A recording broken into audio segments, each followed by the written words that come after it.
as we are keeping it PG, I recently released not so PG rated film in our industry recently. I don't know if you've come across it. The very famous MTV Shuga. What's your take on that? Yeah. MTV Shuga. Enjoy. I mean, probably them enjoying it. Now that. Are you following the nini behind it on the internet? The backlash, the criticism, the comments. First of all, kila mtu wako na right to an opinion. So, kuna mtu atasema inambamba, kuna mtu atasema mbambe, kuna mtu atasema ati iko na sijui nini plot ya movie gani ama ina kama ya kitambo.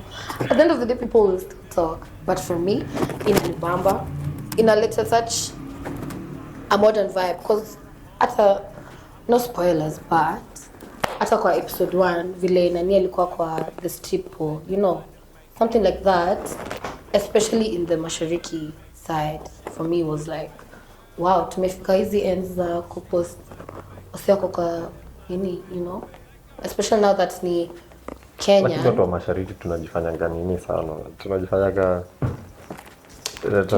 nini nitongwa concerned. Tunajifanyaga very conservative. Sasa vitu kama hizo surely Nigerians have been posting stuff like that. South Africans, exactly. Ever since time immemorial, and we are now just coming. Hata nakumbuka juzi, sijui story gani ilifanya tukagwarana vibaya na TZ. I'm not really sure. Just to say we will talk about it, yeah, for sure. Because it really sounded as if ni kama sisi ni, hey, holier than thou. we trying to come off as very holier than thou. So when watu waliona nini scene kama nilikuwa nashangaa watu wanashtuka nini na eventually it didn't happen actually, by the way. It didn't happen. I don't know, in my opinion, I feel like the hate for the show is more forced than like actual hate, because I feel the show it's really advocating for really good challenges. Okay, not challenges per se, like real life things that wasiwa young wanna face in and around East Africa.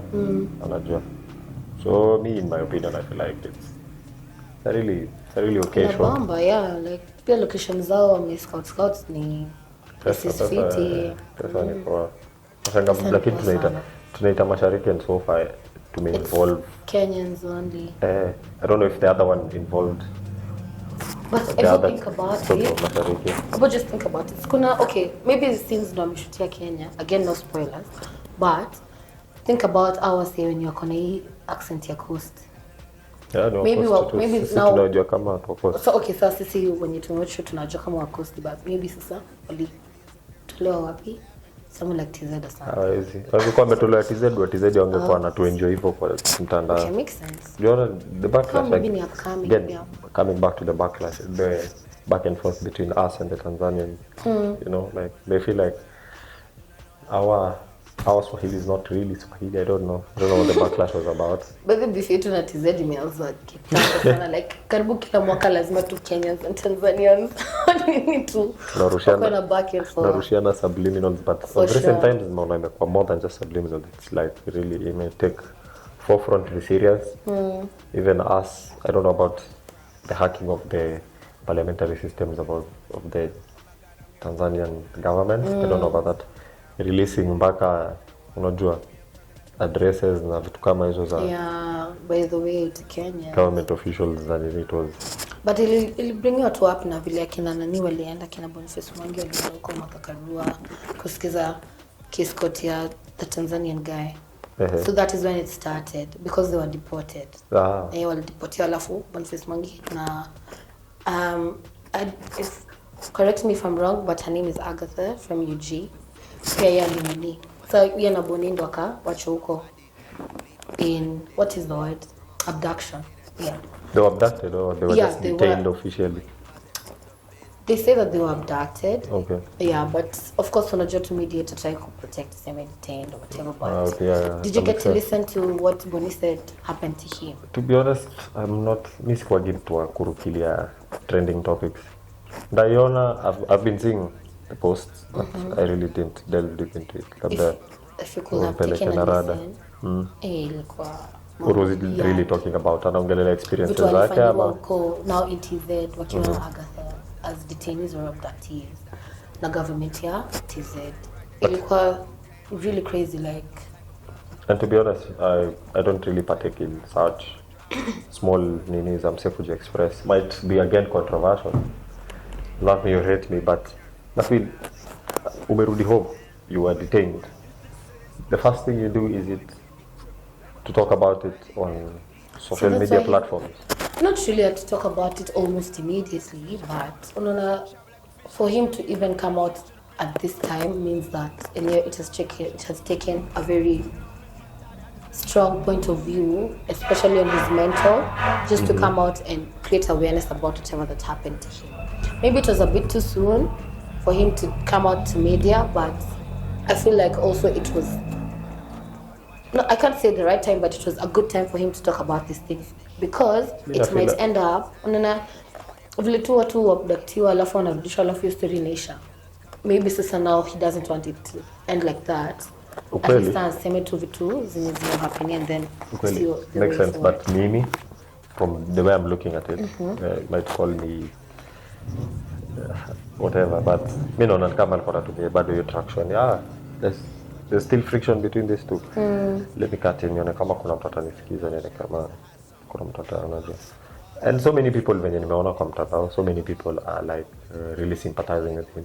I don't really know what was said, but maybe pia mimi ningesympathize na yeye. Good, take a listen alafu to be honest, I'm not in comment section findings ulipata. I'm not going to do that. So yeah, I feel like as a detainee or an abductee, or you're coming back from that, you're coming home, seek help, get the help, najua, deal with it, go to the right, najua, officials or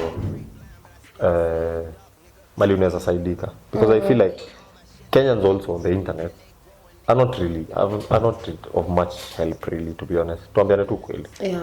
People have repost your story. Yeah, so many. But unamsaidia aje? Well, maybe sasa target audience yake sisi wenye tunafeel ni kama ako anafaa kusema hivi on media. Because after looking at it in this perspective, even his own government can't do anything to him. Jo ati yeye alikuwa tu kwa hiyo list ya, especially now that na maandamano alikuwa tu kwa hiyo list, ati yeye bado tu alikuwa anafanyia mavitu huko. So yeah, so you can imagine. Mimi kwangu mimi hata kwa hapo kwa maandamano nilikuwa nakana na jamaa amezoea kujiweka kwa hizi manini. No. Kujiweka kwa line of fire. He's a really good advocate. Yeah, he's a really good activist. And I don't disagree with that at one bit. But I'm like, this guy goes in the line of fire all the time, you know. And most times, at your home, he doesn't really like use your traction kuambia watu nini venye amenifanyia, huruma, whatever. He just goes in the line of fire, gets done with it. But ni kujiingiza tu, is it like just stepping right into it is what you're saying? That's what, in my opinion, that's what an activist is. Because mtu anajiingiza tu kwa ngori. Yo option ya kwenda TZ ilikuwa lazima.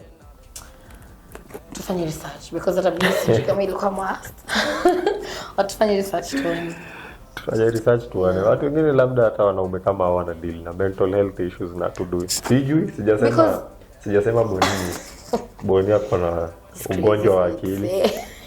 But think about it because unajua nani message wa UG. Yes. Very famous guy. Ati yeye walikuwa wanaenda kusikiza kesi yake as well. So you can imagine. Haikuwa huwa ati pekee because alikuwa ameenda ku stand with BCG. So I don't know. Hiyo ni opinion ila mimi BCG kama anaingia tu kwa ngori ya kutaka but maybe I'm going through something mentally ndio maana nasema. Maybe you are going through something. It's men's mental health month. Yeah. Just on the note, side note. Unajua labda mkuje muangalie pia wanaume wenzenu kwa nje bana. Wanaume wanapitia, we don't really naona venye tumeongelelea like the femicide issue has been there for quite a while now, and it's been like really out there, but kama June hata venye not most people know about it being men's mental health month. Not I'm going to say maybe locally hatuijui hivyo. Maybe you come across one or two posts here and there on Instagram or on Twitter, ndio utakaa sema by the way it's men's mental health. We repost about it alafu tunarudi But Obina is doing something about it. Hata kama mpendi Obina. Hata kama mpendi, he's doing something for the man. I think Anika, was it, when is this event for mental health awareness? Nini month, men? I think it's one of these weekends between 7th and 28th. If I'm not wrong, yeah, between this weekend stuff. And he's doing an event about it. Last year he did it. I think inakonga walk ama hangout, siko sure. But he always does that. So at least yako kwa forefront ya kufanyia men something. That sounds, you know. It sounds dope. Apart from ile ni mnakwanga nayo Valentine's Men's Conference. Achana na hiyo. Apart from that, at least conference sijui hata kama ni real. Mimi na posting tu pia. Wanaume wewe. But that's dope from that's really Obina. nice of him. I also came across video yake talking about this one's famous. I'm a very trendy, stupid boy. Once famous. He was once famous. When I'd go bari hapo kwa captions, mnafaa kupatana. Mnafanya kazi pamoja. Hata tukiwa tu hapo kwa go bari, juzi nimekama cross post yake fulani Twitter. Khalifa Kaino aliachiliwa ya? Yeah, na sasa amevunjika mkono maskini. Akifanya nini tena? Alikuwa kwa accident wenye kwa kamera anacheka. Akivunjika mkono jameni. Give this guy a break. Give this guy a break. Yani what a break of them. Sindio amepata. Hiyo ni pan kwa watu wajaelewa kwa jasho. That's a dark joke. It is a pan but also very dark. Actually they watch ni apumue tu. Gobare captions. Anyway. Hapo tu. Yeah, nilikuwa nasema Obina recently posted about Stupid Boy. Yeah. And him being released from I don't know alikuwa wapi. It's a mental health facility. Sijui kama ni Mathare ama. Hata tujui mali alikuwa by the rehab center. There's some people doing something about the men's mental health and it's really dope. Ina come out as unajua some people care. It's not gone as in dunia ijalalia wanaume sana. Yeah. So it was really dope. Kuna anasema hata msaidia venye anaweza hata kiasi hata njia ya kumreach and what not. Hata mshutia video anataka rudi back on the scene ya kwa msanii. Kama kamshutia free video and whatever. He had the producers there with him and what not. They were agreeing to all that. Kimwambia Stupid Boy, reach out. Come out and reach out. I don't know about that. But so recently alipost something critic. Is it critic? Cryptic. Let's say. Alisema something in the lines of becoming mwachilia mali. Like amemsaidia mali anaweza kumsaidia. Mali imefika. It's just nikatu Mungu amponye something. So amemwachilia kwa. Exactly. No, that is what we like to find out from our viewers. But also pia kama wasaidia mtu mental health. Mental health is not like si ati yeye tumekuongelesha nakwambia yeye sasa tell me about your day alafu inaisha hapo. Yeah. Because ku relapse ama ku backslide is really easy. Kama this guy alisaidiwa but don't kama tena relapse. Yeah. This used to be a Citizen TV reporter, this young dude. Kimani.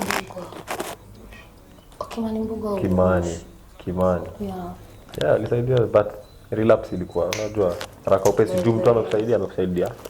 I don't want to say halfway there penye ameweza, but then again the follow up is also really important in my opinion. I think the follow up is really essential.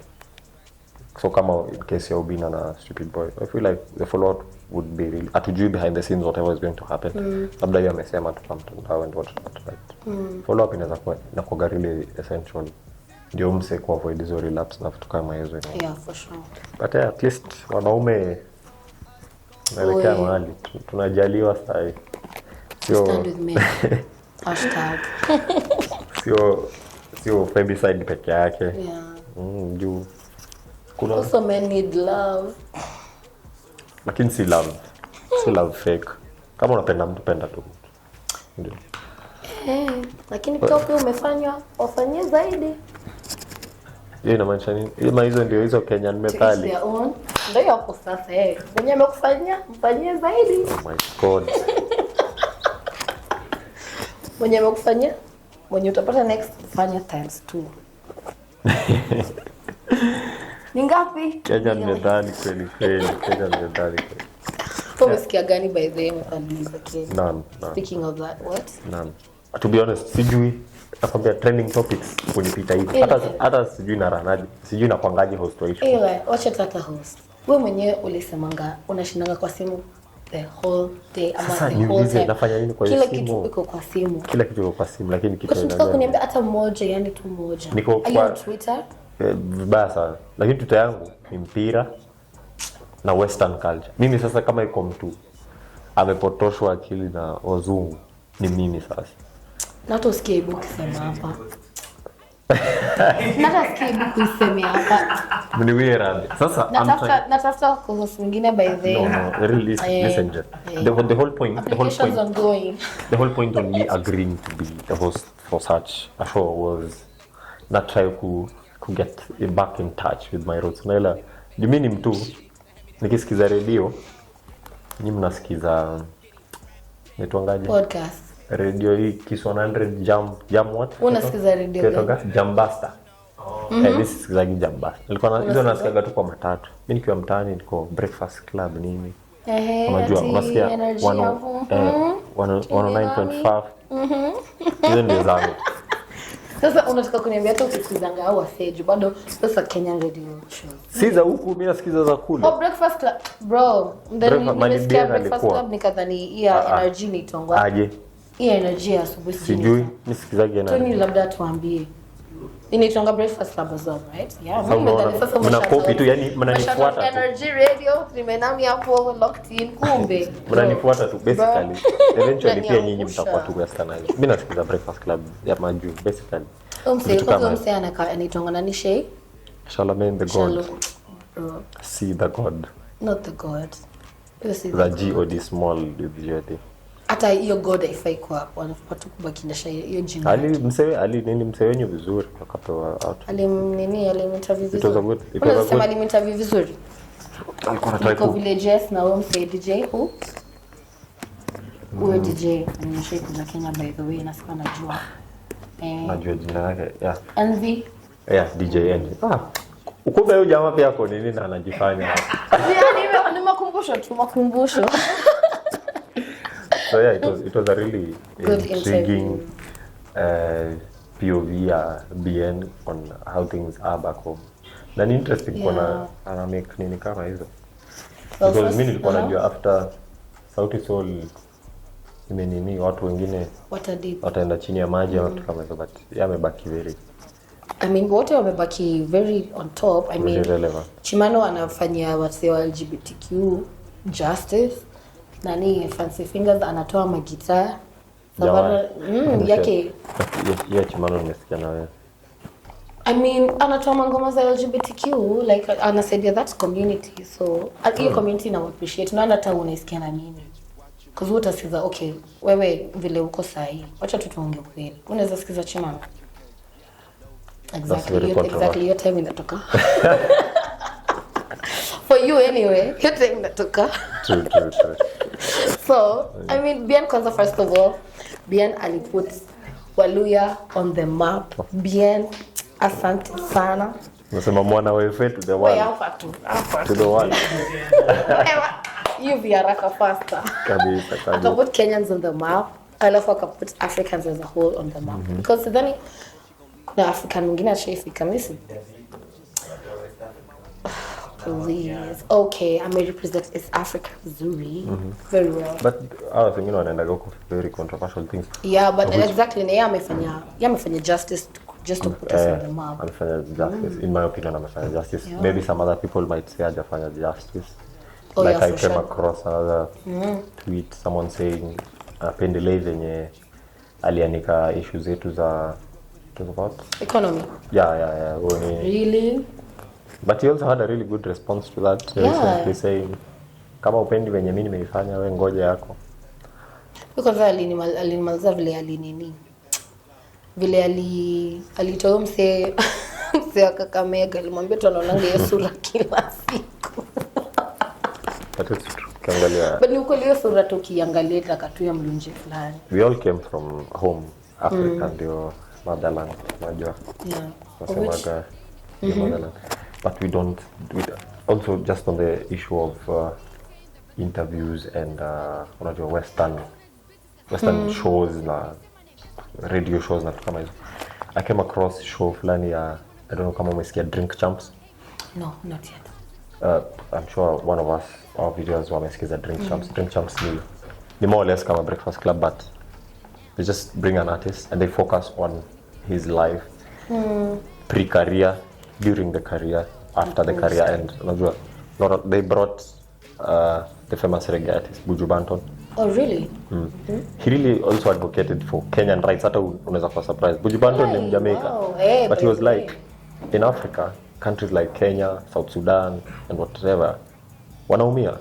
But he also touched on ngoma zetu, Africa as in general, not Kenya. He was like, hey, alisema kitu very important. Ni interview ya kitambo though. Oh really? Sema, Afro is fuckery. Really? It's not good music, haita last. Damn. Because anakaa naangalia times zao when they were making music, they weren't just making music for their home, like at Caribbean, Jamaica and whatnot. Kina watu kama Lucky Dube nini, they used to sing about freedom in South Africa, unajua. They sang about things like the appetite. Yeah, you know, and they're not even in Africa. Yeah. So they feel like sisi Africans wenyewe we're making Afro, but ngoma zetu ni za club, but will they last? Get. That's why music is a show za nje. Alikuwa anasema instead of artists wa West na South ku make ngoma zenye zina advocate for wase wetu kama sisi wa East, when at the moment we're going tuseme kweli we're going through a lot as a country for the past year or so, or 2 years. Yeah. Hizo demos na vitu kama hizo. Yeah, ameona. Mimi anatoka Jamaica. Anaweza tell sisi tuna go through demos, but ngoma zetu tunamekiwa ni ngoma za najua. But I mean, with someone like sasa unaona kutoka bien ya kuiongelelea about it, that's a very good start. And also his music, yana to put on the map. Na hata hiyo swali muuliza ati kama ngoma zetu zita last because of people like akina bien, they will last. They Some will people last. like that. But ngoma za bien kweli ni they are advocating, they are really advocating. Yeah, well, maybe one or two. Yeah, kunazo za zinitongaji hizo ngoma. Hata nimesahau jina yao, but But more we'll take the advantage ya senye vitu ndio ziko on the client. That's when they release the nini. Then so, vitu zikishacha kuwa moto hivyo unapata anarudi back to kuimba ngoma zake. So you think they should be doing that more often? I don't know. Kuna nini tu there is on mimi. I feel like also Africans we are our own worst enemies. Because like at the moment tunafaa kunatengeneza ngoma zenye zina zina state out, not at peke yake, but at least tunafaa tume highlight somewhere. But ukiangalia for the past year or so hakuna Mwafrika hata mmoja ametoa ngoma kuonyesha the outside world like yo DRC is suffering. Neville umesikia, hizo ndio vitu tunataka kusikia kwa ngoma. Hizo ndio vitu tunataka kusikia kwa ngoma. And just whatnot and just stuff like that, you know, it's just ni poa kwa watu. Ni poa kwa na artists kama kina BN like putting issues kama hizo on the map and zitakuwa well dealt with maybe.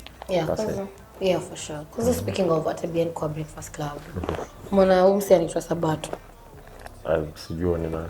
Ana MSMG but okay, mimi nimeangalia sasa what the hype is about and he's really critiquing a lot like Sabato. How do you spell Sabato? Hivyo tu vile unaisema Sabato. What's he about? He's about criticizing or rather hating on Kenyan artists. Like plain old hating. Now that is where your line at Juma but nilishaka nikwambia hapa Kenya tuna breed culture fulani ya hate watch. Hate watch siku kwa michezo peke yake. Iko everywhere now. Like I'm looking at you Jess and I'm really hate watching just to see. I'm waiting nangoja utembee ushuke hiyo bridge tu anguke tu. So wase kama hawa wako bread. Yeah, by the way, I feel like sijaisikia huo msee but he sounds really nini in my opinion. Sounds really what's the name? Naive. Kwanza vile watu wanasema yeye ana hate now juu nyota yake ya ngoma ile nini. He was a musician. Lichukuliwa he was. What genre ya music? Sasa hapo watu waambie kwa comment section, watu wenye wameona kitrend na watu wanamjua tuambie.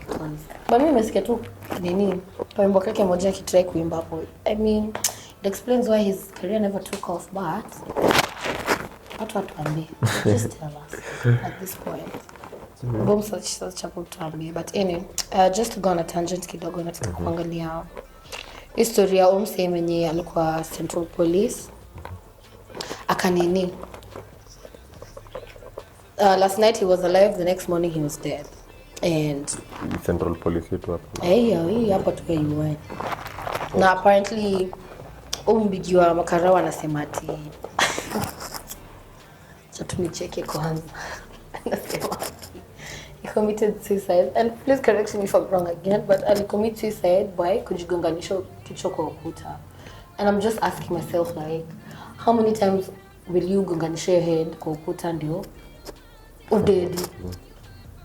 How hard? And how hard, exactly, how hard. Didn't tell me makarawa kusikia because mtu anafaa kurestrainiwa kumaliza act kama hiyo because it's only sensible. Imagine. Na was he abducted, right? Alikuwa abducted articles, alikuwa exposed now the cops when you walionyesha kwa hii documentary ya BBC. Sasa alikuwa na the full expose of how they looked like.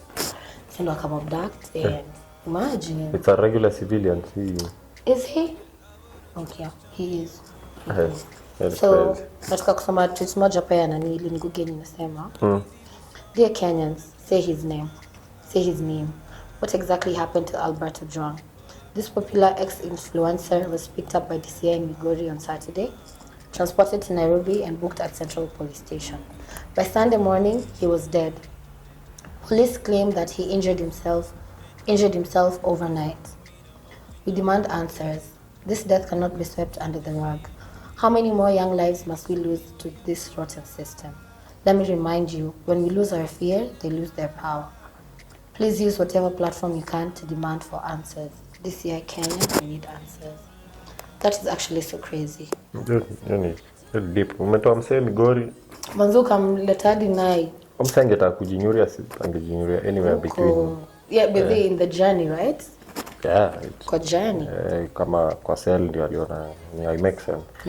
But hiyo ndio gava yetu one time. Yeah. Tuna nini? We are not to normalize ati wase ku abductiwa na wase ku die na wase ku lost ni ati hiyo ndio gava yetu, but we're just like putting it out there that to be careful wajama tujicheki as much as we are going on with our shughlis as we await for 2027. Ngoja wanta. Tukalie pia vitu kama hizo rada tusiache zipile up na stuff like that. Okay. So, Lena Verasbika ki trend. Again, but trending now topics. But now imagine ana trend because alibukiwa show Busia na katokea. She made an appearance in Busia, and people went crazy about it, like absolutely crazy. Why are you shocked though? Busia si town ndogo. First of all, and second, juu iko mashinani. Sasa watu walikuwa na bash online wakisema ati guy ni pesa hana, amekosa pesa, economy ni mbaya hivyo. Finance bill. Anasoma hiyo finance bill akasema hii lazima niende. And I mean this is any problem with that because I don't think level hiyo club ilikuwa inakaa. Club inakaa fiti inakaa hata karibu kufanana na hizi convent kunazo kwa kina Quiver and type, and people akiwalimuingilia sana sana, which brings me to the point of hata to your criticism vile tu watu wana criticize MTV Shuga vile bado tu bien anatuput on the map na bado watu wana to criticize basi ni exactly nini yetu, but where can we draw the line? And where can we draw the line between hating and criticizing? Just pure critics, so because Sabato doesn't, in my opinion, doesn't sound as like genuine criticism. It just sounds like maybe pure hate. But also pure Verisbika ni classicism, because at the end of the day, any conversation tulikuwa tunahave na Neville out of camera, tulikuwa tunasema if an artist, let's say from Maju, USA, anaweza piga show New York, apige show LA, apige show Miami, Chicago, hizo states zote, na kuna zenye zinakaa Ocha, tuseme ka Texas inakanga Ocha, right? So imagine mtu anapiga lap hivyo vyote, alafu wewe huyu mwenye yako this other side of Kenya asiende Turkana because Turkana kuna kaa vile kuna kaa, asiende huko juu kuna kaa vile kuna kaa. Where can you draw the line between ini? It doesn't make sense, man. Yeah. Msana fakwa naweza piga show anywhere and everywhere in bora wanatoboka do. Reception ya unajua ya love equal to unajua anafanya ni craft yake anyway in my opinion. To book Mogadishu at this point. Aende. Because at the end of the day, whether they can afford her, like we need to accept what's ours.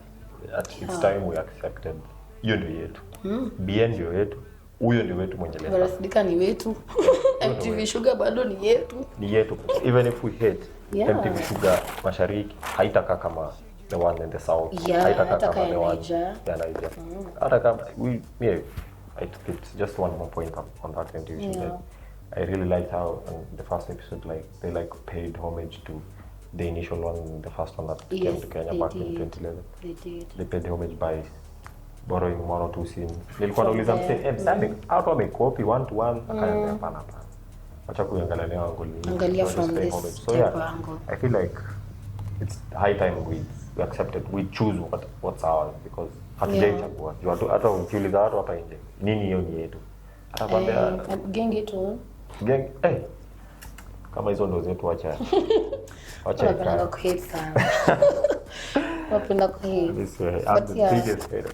Yeah, you are a hater. Anyway. So, like, just to finish up, tuambie tu kwa comment section, interact with us and tell us what is it that makes us identify as Kenyans. Put on the map. Nini una hate na nini una criticize. Na nini unaona enye inaweza tufanya sisi Kenya tukue that authentic. Ndo mtu wa nje akiona atasema wow, this is from Kenya. Apart from ile bracelet yetu, please guys. Can we walk tunajaribu kutengeneza metali zetu za Kenya. Ama kwanza metali kwanza zitatoka. Metali si zetu. Ni zetu, si hizo za wahenga, but sasa hii za Gen Z tulikuwa tunauliza. Ni Gen Z metali, so Kenyan metali. Yes. Yeah, so vitu kati kama hizo maybe zita trend zitachona na kama. Ni barambamba na try to put on the map. Thank you, shout out. Yeah, big up to anyone and everyone trying to put Kenya on the map. Yeah. For example, 255 Express Productions. Yeah, for sure. For putting up this amazing platform for us. Yeah. Kenyans for Kenya. The Vile Inafaa Show. Yeah. Yeah, it's been an amazing small conversation with you, hostess with the mostest. Thank you so much. Kama kawaida, being your host, Eli, some call me Eli, some call me Tol. Watoto ni Vile Inafaa. Ini just ule mresh bila stress ako best. Ulala. Napenda hiyo. Anyway, that's it from us. Tumesikia poa sana ku hang out na nyinyi. Shout out.